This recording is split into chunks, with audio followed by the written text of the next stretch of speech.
Hello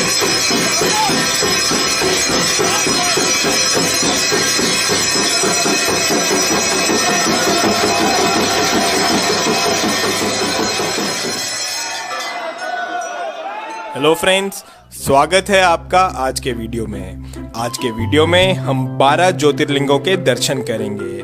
हम जानेंगे कि ये 12 ज्योतिर्लिंग भारत में किस किस जगह पर स्थित हैं और साथ ही साथ हम इन ज्योतिर्लिंगों से जुड़ी पौराणिक कथाओं के बारे में भी जानेंगे। और वीडियो के एंड में हम कुछ आरतियां भी देखेंगे जो कि इन ज्योतिर्लिंगों पे होती हैं, जैसे कि बाबा महाकाल की भस्म आरती। और वीडियो स्टार्ट करने से पहले मैं आपसे कहना चाहूँगा कि अगर आपने अभी तक इस चैनल को सब्सक्राइब नहीं किया है तो प्लीज़ इसे सब्सक्राइब भी करें। तो चलिए स्टार्ट करते हैं अपने आज के वीडियो से। सोमनाथ ज्योतिर्लिंग, गुजरात। सोमनाथ ज्योतिर्लिंग 12 ज्योतिर्लिंगों में से पहला ज्योतिर्लिंग है और ये गुजरात के सौराष्ट्र में स्थित है। इस ज्योतिर्लिंग का संबंध स्वयं चंद्रदेव से है, तभी इसका नाम सोमनाथ है। इसके पीछे की पौराणिक कथा कुछ इस तरह से है।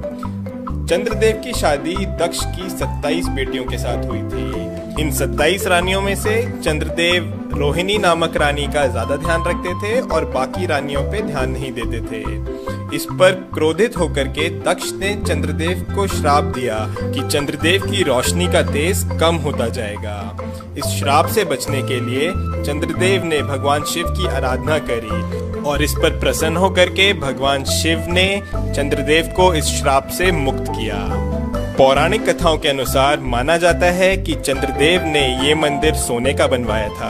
उसके बाद रावण ने इस मंदिर को चांदी का बनवाया और फिर श्री कृष्ण ने इस मंदिर को चंदन का बनवाया। इतिहास के अनुसार माना जाता है कि अलग अलग युद्धों की वजह से सोमनाथ मंदिर 17 बार टूटा है और इसका पुनर्निर्माण हुआ है। आज जो हम सोमनाथ मंदिर देख रहे हैं उसका निर्माण श्री वल्लभ भाई पटेल ने करवाया था। और ये है सोमनाथ ज्योतिर्लिंग के आरती के दर्शन।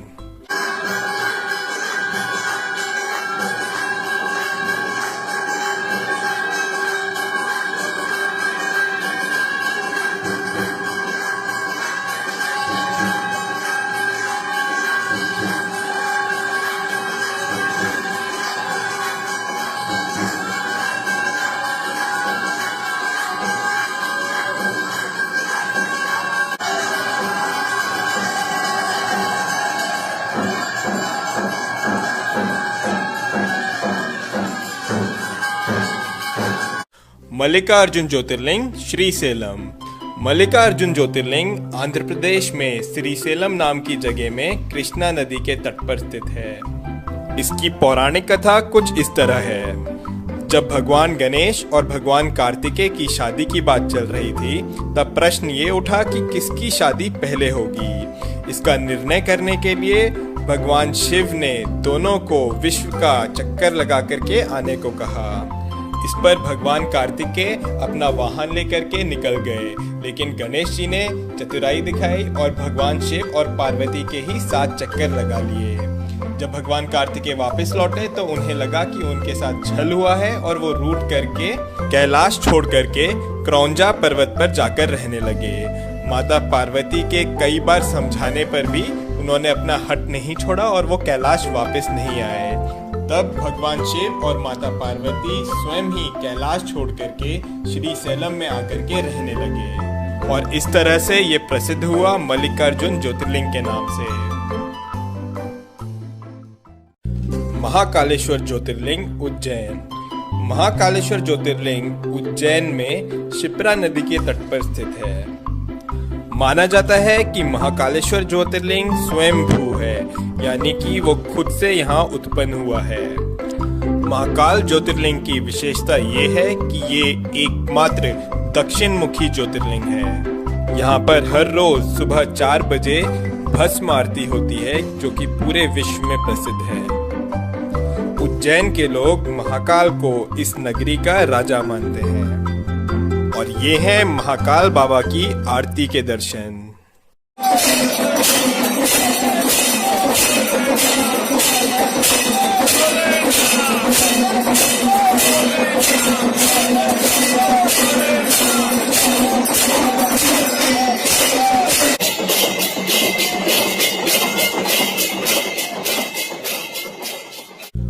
ओमकारेश्वर ज्योतिर्लिंग मध्य प्रदेश।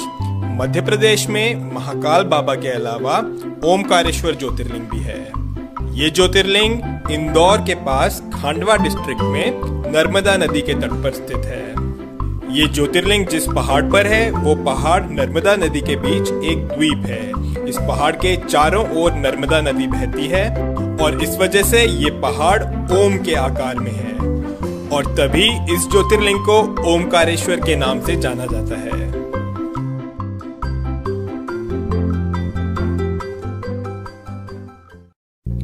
बैद्यनाथ ज्योतिर्लिंग देवगढ़ झारखंड। झारखंड के देवगढ़ डिस्ट्रिक्ट में बाबा बैद्यनाथ धाम है। पूरे भारत में यही सिर्फ एक ऐसा मंदिर है जहां पर ज्योतिर्लिंग और शक्तिपीठ दोनों एक साथ हैं।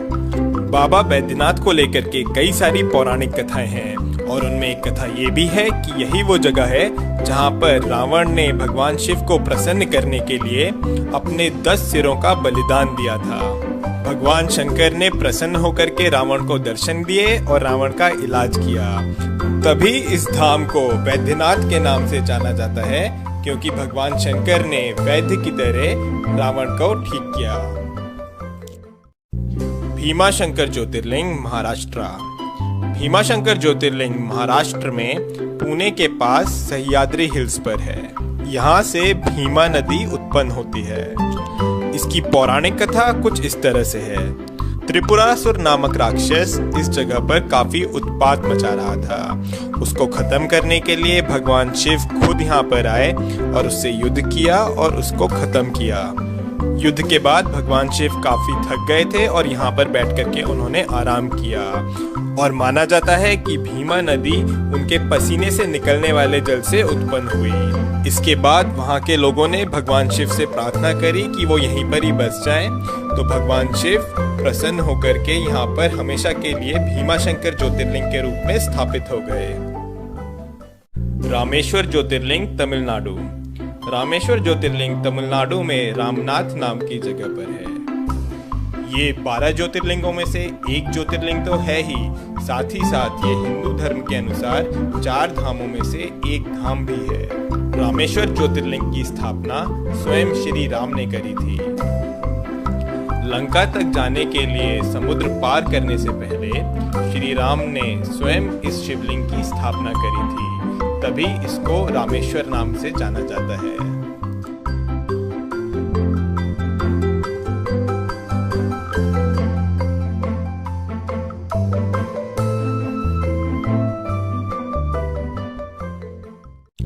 नागेश्वर ज्योतिर्लिंग गुजरात। गुजरात में सोमनाथ बाबा के अलावा नागेश्वर ज्योतिर्लिंग भी है। ये ज्योतिर्लिंग गुजरात में द्वारका के पास दारुकावना नामक जंगल में स्थित है। ये ज्योतिर्लिंग बाबा शंकर के नागों के रूप को दर्शाता है। शिव पुराण के अनुसार इसकी एक कथा भी है। माना जाता है कि यहाँ पर एक राक्षस का जोड़ा रहता था जिसका नाम था दारुका और दारुकी। दारुकी माता पार्वती की भक्त थी और उसे माता पार्वती से वरदान भी मिला हुआ था, लेकिन दारुका वो यहाँ पे काफी उत्पात मचाने लगा और यहाँ के लोगों को परेशान करने लगा। उसने सुप्रिया नामक एक शिव भक्त को कई अन्य लोगों के साथ बंदी बना लिया। इस पर सब लोगों ने शिव जाप शुरू कर दिया और तब शिव ने उनकी रक्षा के लिए यहाँ पर ज्योतिर्लिंग का रूप लिया। तब से यहाँ पर भगवान शिव नागेश्वर ज्योतिर्लिंग के रूप में विराजमान हैं। विश्वनाथ ज्योतिर्लिंग बनारस। उत्तर प्रदेश के बनारस शहर में विश्वनाथ ज्योतिर्लिंग है। बनारस, जिसे कि दुनिया की सबसे पुरानी नगरी भी माना जाता है, यहीं पर काशी विश्वनाथ जी का मंदिर है। काशी सभी धार्मिक स्थलों में सबसे ज्यादा महत्व रखता है। ये नगरी गंगा नदी के तट पर बसी हुई है। काशी विश्वनाथ जी के दर्शन आदि शंकराचार्य जी जैसे कई ऋषि मुनियों ने करे हुए हैं। इस स्थान के बारे में मान्यता है कि अगर प्रलय भी आएगी तो काशी विश्वनाथ बचा रहेगा। माना जाता है कि इसकी रक्षा के लिए शिव जी इसे अपने त्रिशूल पे उठा लेंगे और सब कुछ ठीक होने पर इसे पुनः इसके स्थान पर रख देंगे। जो मंदिर हम आज देख रहे हैं, इसका निर्माण देवी अहिल्याबाई होलकर ने कराया था। और ये हैं काशी विश्वनाथ जी के आरती के दर्शन।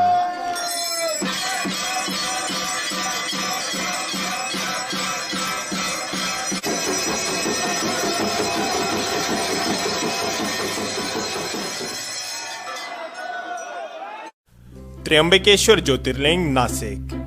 महाराष्ट्र में नासिक के पास त्र्यंबकेश्वर ज्योतिर्लिंग है। ये ज्योतिर्लिंग ब्रह्मगिरी पर्वत के पास है और ब्रह्मगिरी पर्वत से गोदावरी नदी उत्पन्न होती है। माना जाता है कि गौतम ऋषि और गोदावरी नदी के आग्रह करने पर भगवान शिव ने यहाँ पर ज्योतिर्लिंग का रूप लिया।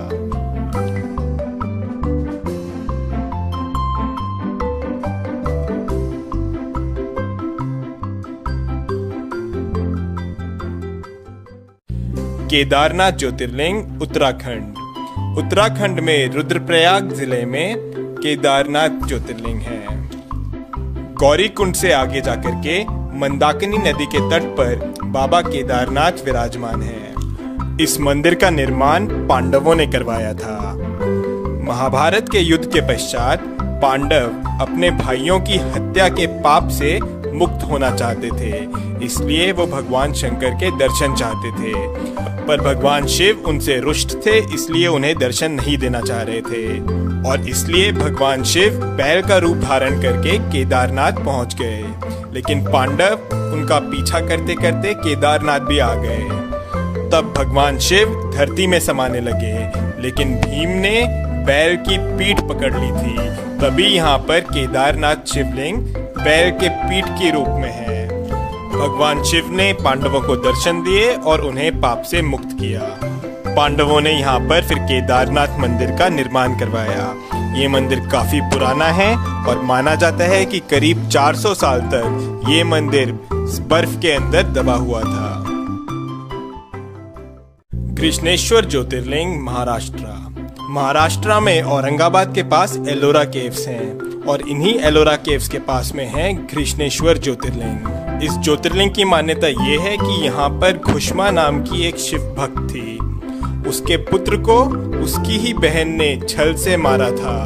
अपनी भक्त पर इस तरह के अन्याय को देख भगवान शिव यहाँ पर प्रकट हुए और घुष्मा को दर्शन दिए और इसके बाद भगवान शिव यहाँ पर ज्योतिर्लिंग के रूप में स्थापित हो गए।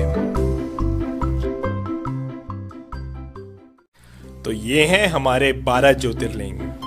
सौराष्ट्र सोमनाथम च श्रीशैले मल्लिकार्जुनम, उज्जैन्याम महाकालम ओमकारम अमलेश्वरम, परल्याम वैद्यनाथम च डाकन्याम भीमशंकरम, सेतुबंदे तु रामेशम नागेशम दारुकावने, वाराणस्याम तु विश्वेशम त्र्यंबकम गौतमी तटे, हिमालय तु केदारम घुष्मेशम च शिवालय। ओम नमः शिवाय। और ये हैं कुछ वीडियोस जो यहाँ की आरतियों की हैं।